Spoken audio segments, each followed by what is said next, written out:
Now the moment we've all been waiting for. I am Nate Riggle, and you are listening to The Way of the Bonfire.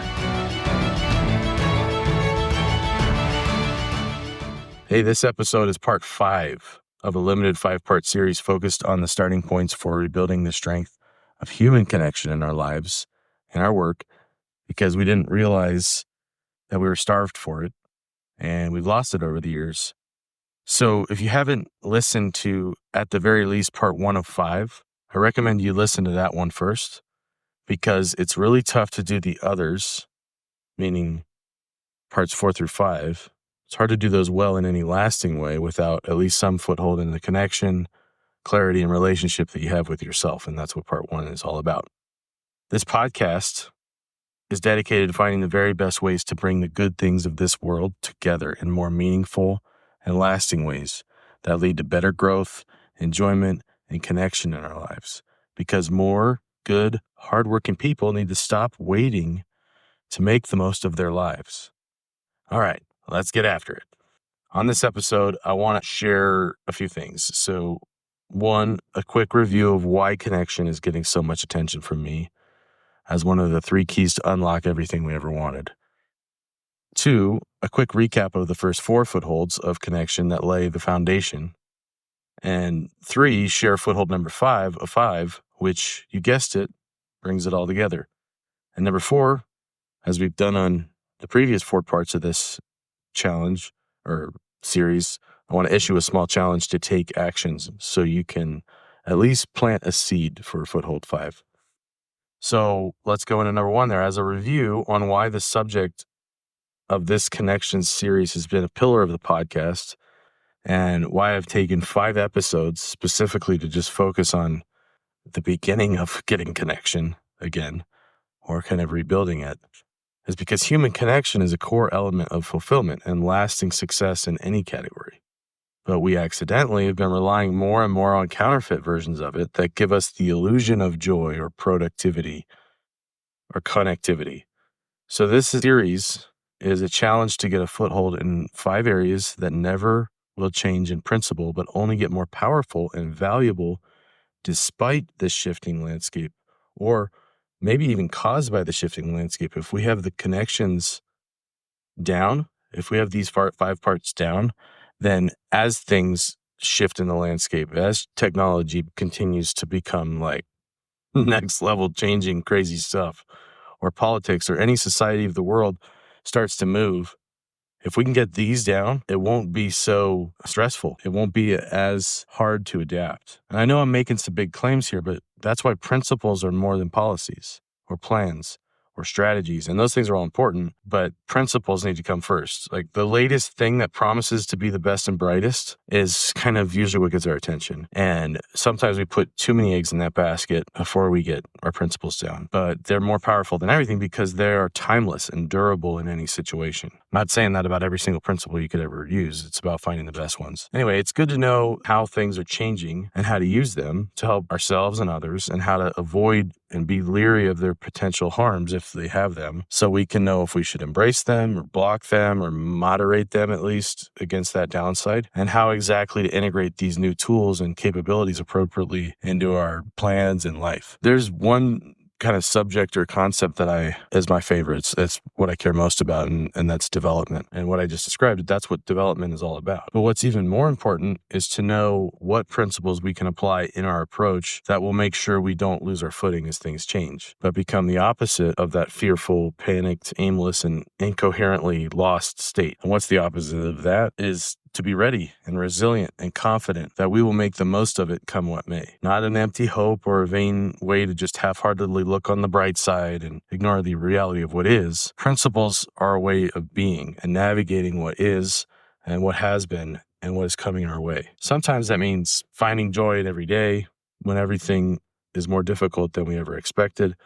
Sometimes that means being able to quickly pivot when a game changes on us in a bigger, more disruptive way. Sometimes it's being able to seize the freaking day and capitalize on opportunities in the best way possible when they show up. And these footholds of connection are the foundation for getting to that state of being. So let's recap the 4 that we've gone over in the last 4 episodes so far in order. Number 1, connection with yourself, that relationship that you have with yourself and how you feel about yourself, how you understand yourself. Number 2, connection with a trusted guide that actually knows the way. And this is often a spiritual connection as well. And a good trusted guide will want some sort of commitment for your sake. Number 3, connection with your team or your tribe. It's just two people with a shared goal if there's not a bond of connection. So just because you're around people and you're doing stuff together and you're working on the same thing does not mean that that's your team or your true tribe. Like that, if you don't have the connection, that's just a group.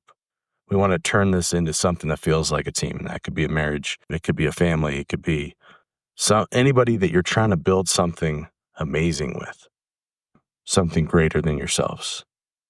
And number 4 is connection with true friendships. We overlook the power of that one a lot. So connection with yourself, connection with a trusted guide, connection with your team, connection with true friendships. And it's easy to overlook or let any of these 4 slacken and shrink. But number 5 of 5 is where so many people and businesses are leaving so much potential for growth and fulfillment and just about anything you desire on the table. Number 5 is connection with your ecosystems. And I know there's lots of uses of this word, but the nice thing is they all kind of harken back to the same general concept in terms of the benefits that they provide and what they accomplish. But a little history here is that the word ecosystem was originally coined by a British botanist and a pioneer of ecology named Sir Arthur G. Tansley in a paper in 1935. And he wanted a word to more broadly act as a descriptor for something that was not quite captured by the word organisms or communities or environment,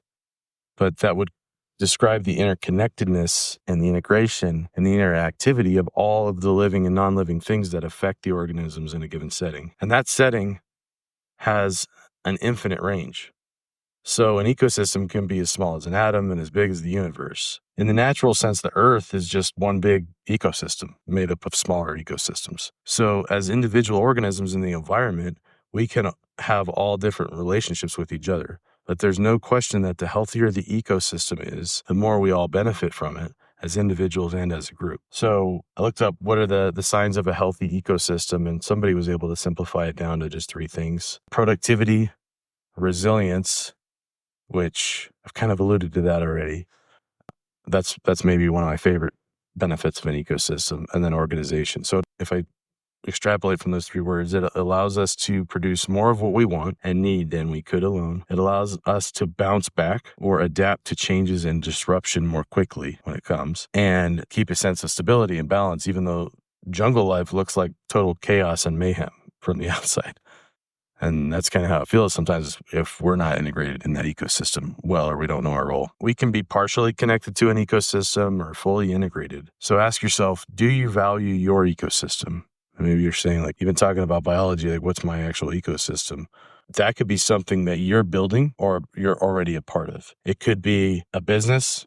It could be your family and your extended family and kind of everyone that's connected to that and how they all interact. It could just be a campus. If you're a student, it could be your local community. And again, don't overlook the overlap. Like, all these things could be overlapping ecosystems that can be connected to make a larger ecosystem. It could be your city, an industry that you're in, a specialization, or just in general, a group of people with similar interests and hobbies. That's an ecosystem. And how well built that is and how healthy that is comes back to that. Okay, what is it producing? How resilient is it? And how much organization is it giving to provide more stability and balance and that kind of thing to the people that are in it? So are they actually growing from it, or is it just eating them? So back to my question, do you value your ecosystem? How much of it have you explored and interacted with? How well do you understand and connect with the other people in it and the environment and the possibility it holds? Do you know how it's affecting you positively or negatively, or how it could? Ecosystems depend on their organisms to have a lot of activity and interaction with each other to stay healthy. So what's your role in your ecosystem? How can you contribute to it, and what is possible to make yourself and your mutualistic relationships in it thrive? And what do you need to be aware of to avoid the parasites or to not become one? Because there's different levels to the types of relationships in the ecosystem. And the lowest, or I don't even know that this should be considered part of the ecosystem, but the lowest would be an invasive species that comes in and just overconsumes way more than it produces, because that leads to the decline of an ecosystem, whether that's in business or nature or technology or what have you. Like, just because you're new to the ecosystem doesn't, you can decide to be a good addition, right? There's native species, like non-native species that are introduced to environments and they actually make they provide better habitats for birds and all kinds of stuff, and they weren't native species. But then there's others, spoken from a fisherman here, that will absolutely decimate everything if they're introduced wrong. Anyway, lowest is that invasive species that comes in and overconsumes more than it produces. The next worst is a parasite that mostly just harms its hosts and maybe has some benefit in terms of being a food source for other animals, but they're annoying.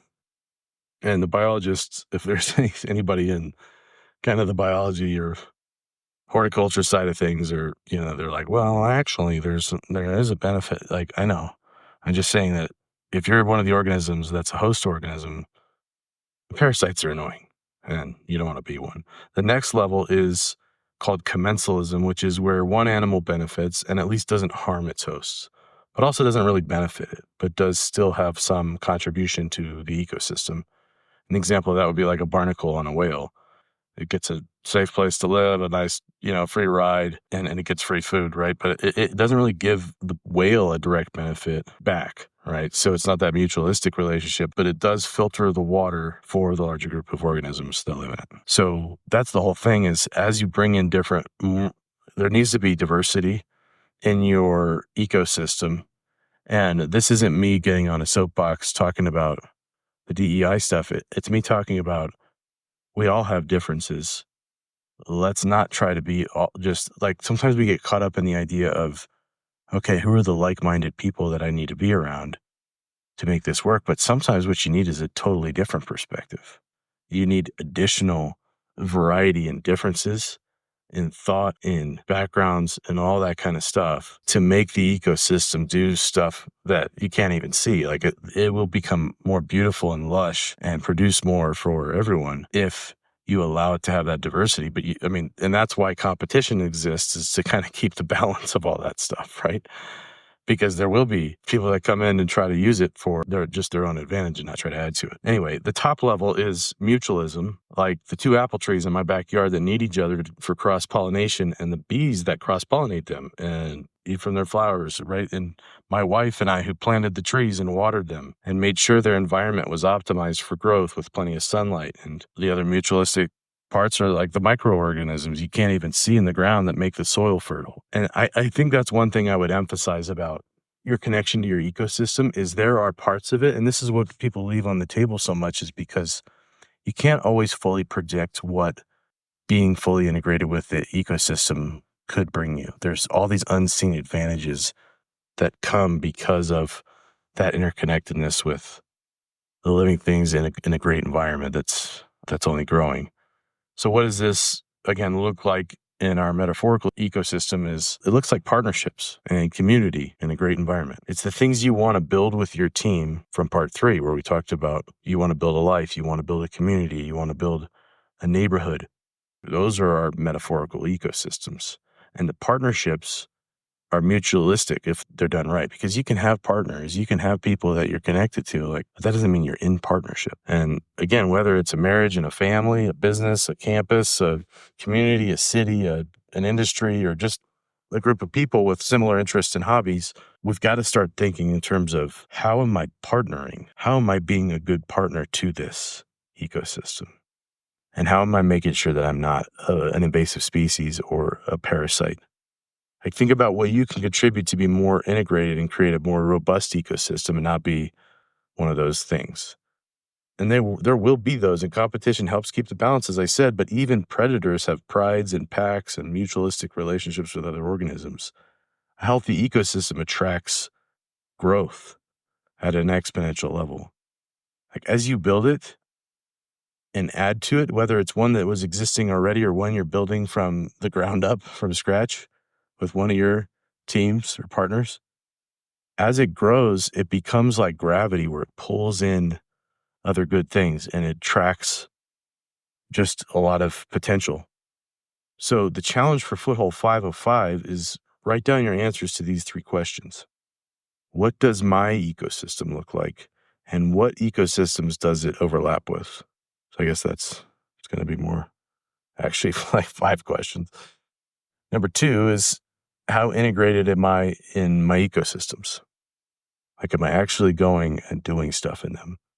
Or am I just kind of showing up when they produce something and quietly taking what I can? Number 3 is, what concrete action can I take this week to improve my ecosystems through better mutual partnership and community? And then I want to add just one other question. When will I do that action? Let's just write it down that this is what you can do. Like, put it on your calendar and record it in your journal when you've actually done it.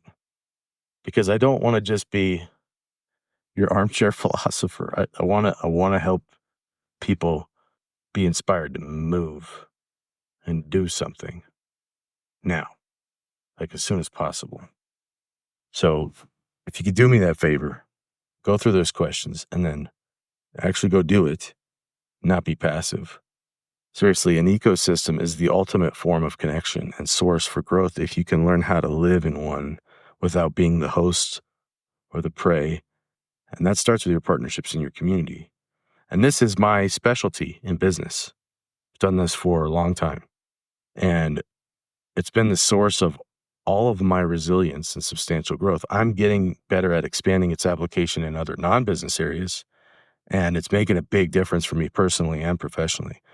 If you'd like to explore a partnership by joining this ecosystem that I'm building, or land on a clear plan for better building your own, then let's stop thinking about it and have a strategy session over a Zoom call. You go to changewithnate.com to book it on my calendar so you and I can work together to kick the first door down. Because sometimes that's what you need, is somebody, as you're trying to kick that door down that's locked, they just can't quite figure out. You need somebody kicking with you. And it's amazing what one conversation can set in motion. So if you do nothing else, at least remember the 5 footholds at the beginning of connection and go have a conversation focused on building connection in each of them. Have a conversation with yourself, your guides, your team or your tribe, your friends, and your ecosystem. Go get them. Hey, thanks for listening to this episode. I love the chance to make your day better in some way, whether that ends up being just a quick reset that you needed to change things up, or even just a laugh or some fresh perspective. If you're getting value out of it, can you please do me a favor and share it with someone else? Because as more people find and listen to the show, I'm able to bring more good stuff more often. It is the fuel to the bonfire. Also, I'd love to hear your feedback and any thoughts or ideas or questions you have so we can be more connected and make the show even better with your input and your inspiration. The quickest way to do that is to send a message to my Instagram handle at wayofthebonfire, which is also included in the show notes. And if you just want to avoid accidentally scrolling on social media, you can send me an email at nate@wayofthebonfire.com. And you know it, but make sure you click that follow button so you can catch new episodes as soon as they're available. Keep tending the bonfire, and we'll see you on the next one.